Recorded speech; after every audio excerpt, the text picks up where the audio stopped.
आज मुझे तो अपना बचपन याद आ गया, जिस तरह से मेरे को झूला झुलाया इन्होंने। और जो कार्यक्रम आज जो है ये मानहेरू में गवर्नमेंट स्कूल ने जो है महिलाओं के, बच्चों की, लड़कियों के इसमें आयोजित करा है। मैं सारे प्राध्यापकों को और प्रिंसिपल साहिबान को, दोनों को, शर्मा जी को और हमारी मैडम को, यहाँ पर सबको जो है, शर्मिला जी को बहुत बहुत बधाई देती हूँ। और ये इसी तरह के जो उत्सव हैं, ये जैसे आपने कहा, ये हमारी संस्कृति को बढ़ावा देते हैं। ये हमारी जो है संस्कृति जो है, ये एक बहुत ही ज्वलंत और बहुत ही रंगीली है। और ऐसा जो मिसाल है, ये कहीं भी आपको नजर में नहीं आएगा। तो ये जो रंगीलियां हैं और ये जो सुंदरता जो हमारे देश के अंदर है, हमारे जो है अलग अलग जो है हमारी त्योहारों के अंदर है, ये ही चीज जो है हमारे को सबसे आगे और सबसे अलग जो है दिखाकर जो है सबसे आगे रखती है। बिल्कुल। तो क्या कहना चाहेंगे, क्या अपील करेंगे आप? मैं तो यही कहूंगी कि अपनी संस्कृति को कभी नहीं भूलना चाहिए। मैंने तो अपने भाषण में भी कहा, कितना ही पढ़ लिख जाओ, कहीं भी देश विदेशों के अंदर हो जाओ, जो अपनी परंपराएं हैं और जो अपनी संस्कृति हैं, ये हमारी धरोहर हैं। और इन धरोहरों को अच्छी तरह से जो है संजो के रखना, ये हमारा परम धर्म और कर्तव्य है। और ये इस देश की जो है ज्वलंत जो है ये इस तरह की संस्कृति है, जो कहीं भी और आपको, कहीं भी आप देश विदेशों के अंदर घूम के आ जाओ, वहाँ आपको नहीं मिलेंगी। अभी सरकार के द्वारा जो, चाहे वो अग्निवीरों की बात को लेकर या किसानों की बात को लेकर, अभी 10 और शामिल की गई हैं, क्या कहना चाहेंगे? मैं बहुत बहुत बधाई देना चाहती हूँ सीएम साहब को, नायब सिंह सैनी जी को, जिन्होंने वो काम करा है जो आज तक हरियाणा के अंदर नहीं हुआ था। किसानों के लिए खास तौर से जो है, जिस तरह से सारी फसलों के ऊपर एमएसपी दी गई है, सारे के सारा अभियाना जो है वो माफ कर दिया गया है। जो मीटर्स हैं उनका जो है छूट कर दी गई है, कहीं से भी ले सकते हैं, ISI मार्क के जो हैं वो। फिर जो है अभियाना का जो बकाया जो राशि थी वो माफ कर दी गई है, 1 करोड़ करीब 33 लाख 133 करोड़, हाँ 133 करोड़ और 55 लाख रुपए जो है वो माफ करी गई है। इसी तरह से चाहे बैकवर्ड वर्क के बारे में करा हो, या जो है अब जो है आने वाले समय के अंदर कर्मचारियों को भी जो है उनके ऊपर भी चयनित करा जा रहा है। साथ में जो है जो कच्चे, हमारी यहाँ पे महिला भाजपा की जो है अध्यक्षा जो है पहले रही है बबीता जी, और बबीता तंवर जी, और अभी मुझे ममता जी मिली। कहाँ है ममता जी? हाँ ममता जी। और सम्मानित मंच आस्था इसका सारा पता चल जाएगा। यहाँ पर बहुत ही सम्मानित सारी मेरी माताएं बहनें जो आई हैं बच्चों के सारे ये हुनर देखने के लिए, और बहुत ही प्यारी प्यारी प्यारी प्यारी मेरी बेटियां।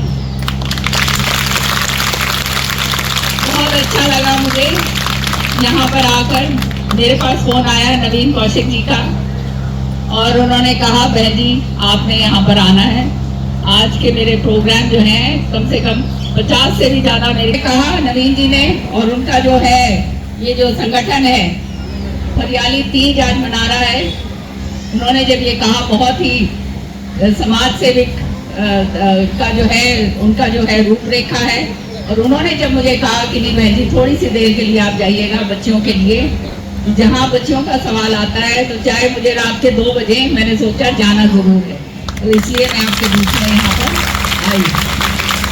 ये बहुत अच्छी बात है। बहुत अच्छा लगा मुझे ये देखकर कि गवर्नमेंट स्कूल के अंदर संस्थाएं आप जैसी जो हैं, नवीन कौशिक जी जिसको हेड कर रहे हैं, आप लोगों ने इतना अच्छा काम करा है। अभी आप बता रहे थे जींद के अंदर भी आपने जो आप लोगों ने अलग अलग जो है कार्यक्रम करे हैं, तो आप बहुत जबरदस्त तरीके से बधाई के पात्र हैं। और मुझे पूरा विश्वास है कि इसी तरह से आप जो है आपका काम, जो आपकी संस्था का काम है, वो तेजी से आप जो है आगे बढ़ाते रहेंगे। और जहाँ पे भी आपको मेरी जरूरत महसूस हो या मैं जहाँ आपकी मदद कर सकूं, निश्चित तौर से आप मुझे बताइएगा। आपका साथ देने के लिए हमेशा मैं तैयार हूँ। वो मैं अभी बहुत बढ़िया बता रही थी कि पार्लर का और अलग अलग तरीके की जो योजनाएं हैं वो सारी की सारी जो है बच्चियों तक पहुंचाने के लिए, महिलाओं को सशक्त करने के लिए, क्योंकि हमारे को महिलाओं को सशक्त होना बहुत जरूरी है। सशक्त अगर हम होंगे तभी हम आगे बढ़ सकते हैं। और बहुत मुझे अच्छा लगा जब मुझे प्रिंसिपल साहब शर्मा जी ने बताया और हमारी बहन जी ने जो यहाँ पे प्रिंसिपल साहिबान है उन्होंने बताया कि ये स्कूल जो है पूरा का पूरा मेरिट के अंदर आता है और पूरे हरियाणा में नंबर 1 है। ये तो बहुत बहुत आप सबको बधाई, प्रिंसिपल साहिबान को, सारे के सारा जो फैकल्टी मेंबर्स हैं, सारी हमारी टीचर्स जो हैं उनको, और जो मेरी बच्चियों को जिन्होंने इतना जबरदस्त जो है मेहनत करके अपने स्कूल का नाम रोशन करा है, अपने घर का नाम रोशन करा है। देखो बेटा, जिंदगी के अंदर अभी बहुत लंबा सफर आप लोगों ने तय करना है। अभी जब मुझे ये पगड़ी पहनाई जा रही थी तो मैं सोच रही थी कहां से कहां हम महिलाएं आ गई। ये सोचने का विषय है। पहली बार आप जानते हैं महिलाओं के सिर के ऊपर पगड़ी नहीं बांधी जाती। ये पगड़ी बहुत ही बड़ा मान और सम्मान का प्रतीक हमारा हरियाणा का है, और ये पगड़ी हर एक प्रांत के अंदर अपनी अपना जो है बहुत मान सम्मान का प्रतीक रखती है। लेकिन ये हमेशा एक मेल डोमिनेटेड सोसाइटी के कारण खाली आदमियों के सिर के ऊपर बांधी जाती है। महिलाओं को शॉल दे देते थे या कुछ और दे देते थे, साड़ी दे देते थे, कोई चुंदड़ी दे देते थे, लेकिन सर पर पगड़ी का मतलब ये होता है चौधराहट, चौधरी, समझ गए? ये प्रथा हरियाणा में शुरू करी गई, चौधरी बंसीलाल जी ने इसकी पहल करी।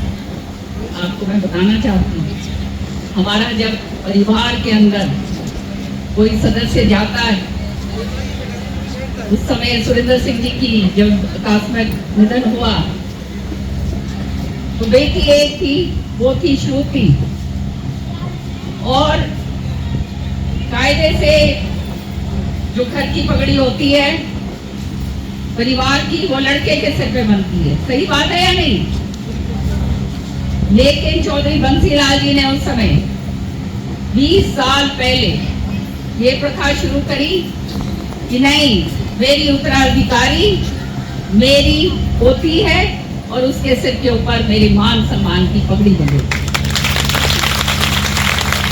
बीबीसी ने उस समय एक बहुत बड़ी ये जो है पूरा का पूरा बीबीसी ने इसको कवर करा था उस समय। अशोक जी आप तो जानते हैं, और आप लोगों ने तो खैर करा ही था, लेकिन इसके ऊपर लेख लिखे गए कि हरियाणा के अंदर एक इतना आगे की सोच की बात कि महिलाओं के बच्चियों के सिर के ऊपर जो है पगड़ी रखी गई। ये बहुत बड़ा इतिहास जो है चौधरी बंसी लाल जी ने अपने समय पर।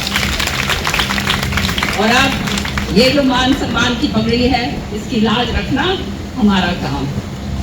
आप सबको एक बात मैं कहूंगी, खूब पढ़ाई करो। पढ़ाई लिखाई के बिना कुछ नहीं, लेकिन पढ़ाई लिखाई के साथ साथ खेल कूद भी बहुत जरूरी है। खेलती हो कि नहीं खेलती?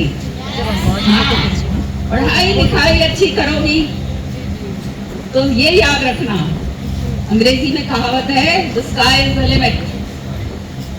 आप आसमान छू सकते हैं।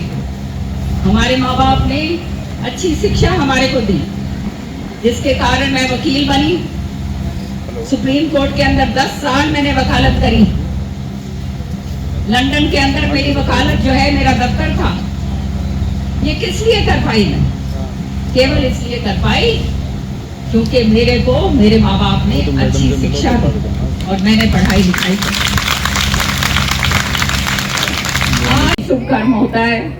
आप लोगों ने भी त्रिवेणी नहीं तो एक पेड़, जो मोदी जी ने कहा है, एक पेड़ माँ के नाम।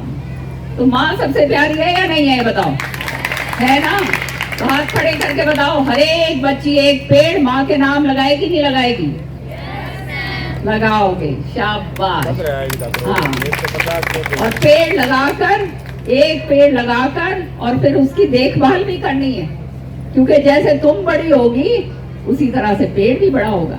वो पेड़ आगे आने वाले टाइम में जब तुम देखोगे उसी तरह से आपका पेड़ भी बड़ा हो रहा है। और ये पेड़ जो हैं, ये जड़ें जो हैं, क्यों लगाते हैं हम पेड़? क्यों हम पेड़ों को कटने से जो है मना करते हैं? वो इसलिए करते हैं कि ये जो पेड़ हैं, इनकी जड़ें जो हैं, ये नीचे का पानी जो है ऊंचा खींचती हैं। और जो पानी जो है ना, जो जल स्तर बिल्कुल खत्म हो चुका है, जो नदियों के अंदर आज के दिन पानी नहीं रहा, बारिशें नहीं होती, पर्यावरण खत्म हो गया है, ये सब उसी का कारण है। इसलिए आप लोग एक पेड़ माँ के नाम, मेरे पीछे बोलो, एक पेड़ माँ के नाम, एक पेड़ माँ के नाम। शाबाश। और अभी मेरी बेटियों ने,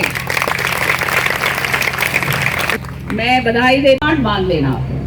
एक तो आपकी बहुत बड़ी जिम्मेदारी, आने वाला जो समय है जिसमें आप लोग बड़े होगे और आप लोग अपना जीवन बसर करोगे। पानी जो है बिल्कुल खत्म हो चुका है, तो पानी आप लोगों ने बचाना है। बचाओगे? सारे बचाओगे? आपको मालूम है, मैं भी जब अपने दांत साफ करती हूँ तो नलका नहीं खोल के करती, क्योंकि नलका खुला रहता है। नलका खुला रहेगा तो पानी बर्बाद होता रहेगा, होता है ना? एक मग्गे के अंदर पानी लो, उसी से अपने दांत साफ करो and use that water and throw it out. पानी जो पीती हो उतना ही ग्लास में लो जितना पीना है। जब किसी को पानी देना है तो उससे पूछ लो, जी आप पानी पियोगे या नहीं पियोगे? समझ गए ना? नहीं तो ये ग्लास भरे रह जाते हैं और पानी खराब होता है, फिर इधर उधर उसने फेंकते फिरो भाई, ठीक बात है नहीं? तो पानी का संरक्षण करना बहुत जरूरी है, क्योंकि पानी है तो जीवन है।